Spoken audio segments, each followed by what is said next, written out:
250 साल पुरानी वो विरासत जो हर 26 जनवरी देश का सिर गर्व से ऊंचा कर देती है।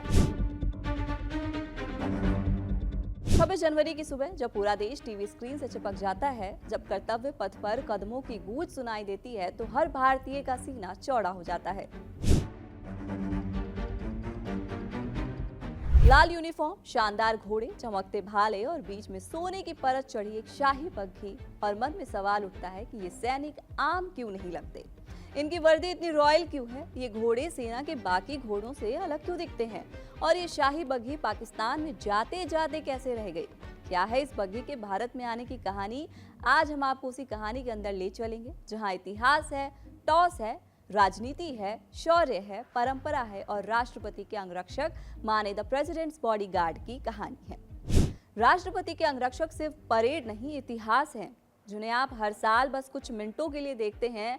वो यूनिट भारतीय सेना की सबसे पुरानी सक्रिय यूनिट है, जिसकी उम्र लगभग 250 साल है, जिसने अंग्रेजों को भी देखा, आजादी को भी देखा और आधुनिक भारत भी। इनका नाम है द प्रेसिडेंट बॉडीगार्ड।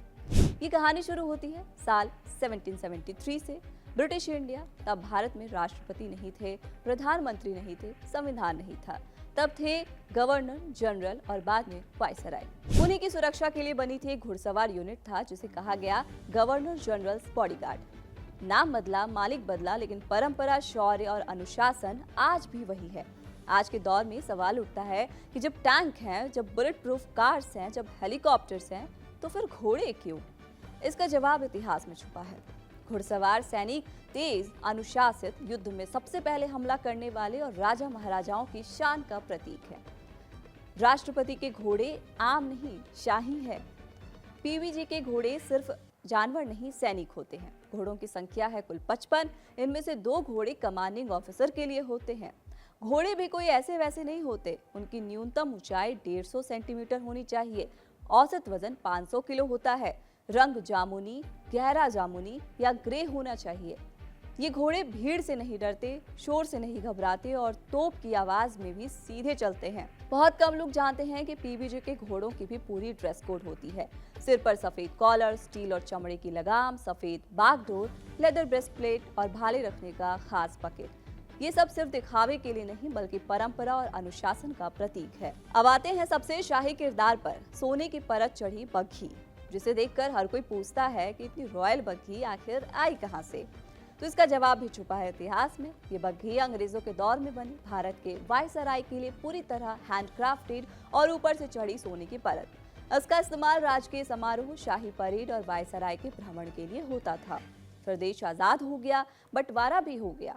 जब भारत आजाद हुआ तो सिर्फ जमीन नहीं बटी, सेनाएं बटी, हथियार बटे, और तभी सवाल उठा कि भैया ये शाही बग्घी किसकी होगी, भारत की या पाकिस्तान की? इसे भारत भी चाहता था और पाकिस्तान भी। इस विवाद को सुलझाने के लिए कोई कोर्ट नहीं, कोई अंतर्राष्ट्रीय संस्था नहीं, बल्कि निकाला गया सबसे अनोखा तरीका, यानी सिक्का उछाला गया। मतलब इस बग्घी का फैसला एक टॉस से होने वाला था। ये शायद इतिहास में ऐसा होने वाला पहला अनोखा मामला था। टॉस के वक्त भारत की तरफ से लेफ्टिनेंट कर्नल ठाकुर गोविंद सिंह थे, पाकिस्तान की तरफ से साहबजादा याकूब खान थे। सिक्का उछला, सांसें थमी और भारत जीत गया। तभी तय हुआ कि बग्घी भारत की है और आज वो भारत की शान है। हालांकि कुछ दिनों तक उस बग्घी का इस्तेमाल होना बंद हो गया। 31 अक्टूबर 1984 इंदिरा गांधी की हत्या से पूरा देश हिल गया था। फिर सुरक्षा व्यवस्था पूरी तरीके से बदल गई। राष्ट्रपति की सुरक्षा भी और ज्यादा सख्त, ज्यादा आधुनिक और ज्यादा तकनीकी हो गई और बग्घी का इस्तेमाल लगभग बंद हो गया। करीब 3 दशकों बाद पूर्व राष्ट्रपति प्रणब मुखर्जी ने इस परंपरा को फिर जिंदा किया। उनके बाद रामनाथ कोविंद और राष्ट्रपति द्रौपदी मुर्मू ने इसे आगे बढ़ाया। अब आते हैं राष्ट्रपति के अंगरक्षकों पर। पीवीजी के जवान पगड़ी लाल, सफेद लॉन्ग कोट, सुनहरा कमरबंद, सफेद दस्ताने, नेपोलियन बूट और हाथ में 9 फीट 9 इंच लंबा भाला लिए निकलते हैं, तो ये वर्दी की सिर्फ खूबसूरती नहीं, बल्कि 250 साल की विरासत होती है।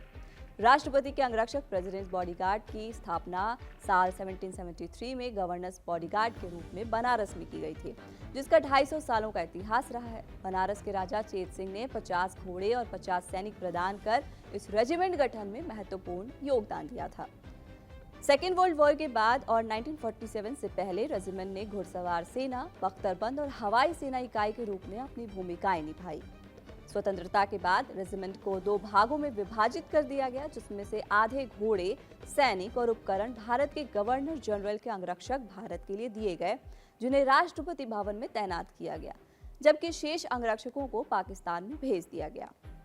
बहुत लोग सोचते हैं कि ये तो बस परेड वाले सैनिक हैं, लेकिन सच ये है कि पीबीजी के जवान पैराट्रूपर भी होते हैं, आर्म्ड यूनिट में भी काम करते हैं। उन्होंने श्रीलंका में 1988 से 89 के बीच Somalia, Angola, Sierra Leone, Sudan में भारत का परचम लहराया है।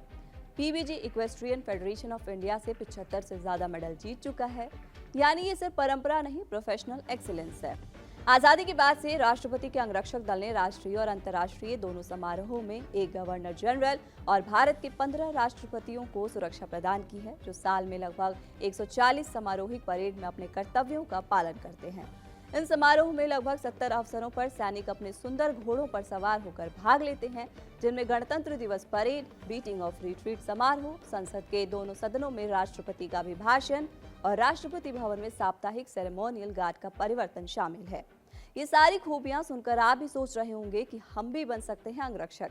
इस सवाल का जवाब कि कौन बन सकता है राष्ट्रपति का अंगरक्षक, जवाब आपकी स्क्रीन पर है। पीबीजी बनने के लिए भारतीय नागरिक होना जरूरी है। 18 से 21 साल की उम्र, 10वीं पास शिक्षा कम से कम और विशेष रूप से 6 फीट या उससे अधिक की लंबाई के साथ जाट, राजपूत और जाट सिख समुदायों से संबंधित होना जरूरी है। ये भारतीय सेना की सबसे वरिष्ठ और चुनिंदा इकाइयों में से एक है, जिसमें कठोर चयन प्रक्रिया और 2 साल की कड़ी ट्रेनिंग होती है। यूनिट में करीब 4 ऑफिसर, 11 जेसीओ और 161 जवान शामिल रहते हैं। 26 जनवरी को लाल वर्दी और शाही घोड़े दिखे तो फिर खुद से पूछिएगा कि क्या ये सिर्फ परेड है या सालों पुराना शौर्य का इतिहास? क्या ये सिर्फ बग्घी है या भारत की जीत का प्रतीक? साथ ही कुछ और भी जानना समझना चाहते हैं तो हमें कमेंट बॉक्स में जरूर बताएं और हमारे चैनल कड़क को सब्सक्राइब करना बिल्कुल ना भूलें। यहाँ ताजा खबर के साथ हर दिन की शुरुआत कड़क है। आमने सामने बैठ रखते हैं बात पूरे दम से, आराम से। चर्चा होती है बेधड़क। यहाँ किस्से कहानियों में बोल सरल और अंदाज बेहद कड़क मिलता है। जीने में एक तेवर है जो आता है सही ज्ञान, जानकारी और उससे कमाई कड़क नोट से। इधर मौके पर चौका नहीं, छक्का लगा जलवा दिखाते हैं। कड़क क्रिकेट से अपने रोमांच को जो बढ़ाते हैं। यहाँ की हर बात का मिजाज एक है, मिजाज कड़क। आपका अपना YouTube चैनल कड़क, लाइव बेधड़क।